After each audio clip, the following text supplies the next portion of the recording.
During the Second World War, the Army's Air Force Division was faced with a shortage of pilots. For the first time in history, the Air Force decided to train women to fly military aircraft for non-combat missions, freeing up hundreds of male pilots for combat duty. They were known as the Women Air Force Service Pilots, or WASP. They made a notable contribution to the war effort and paved the way for women military pilots for years after. The Aviator's Journal had the privilege of speaking with one of these honorable female aviators, Frances R. Sargent. I'm Frances R. Sargent. I'm originally from Little Rock, Arkansas.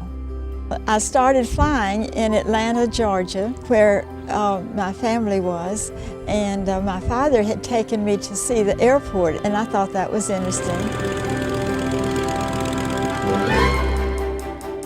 Even though women pilots were not a common sight at the airport, Sargent decided to go on and pursue her desire to become an aviator. A friend of mine and I decided we would go to Birmingham in the airplane.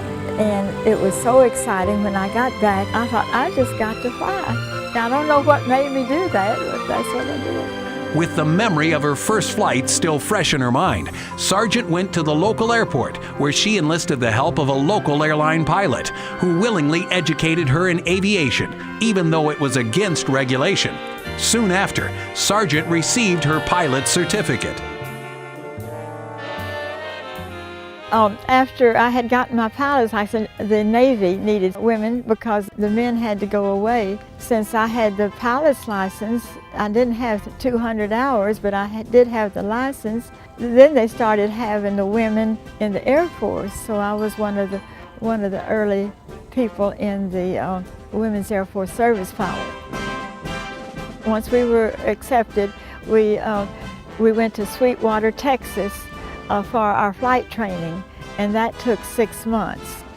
And our job then was to fly the planes for the anti-aircraft, so if we have enemies coming to the United States, then the people in the anti-aircraft could take care of that situation.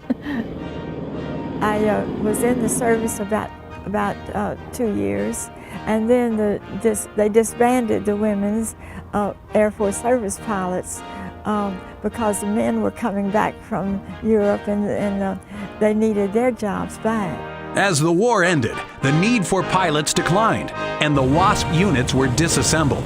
But unfortunately, the WASP did not get the recognition they deserved.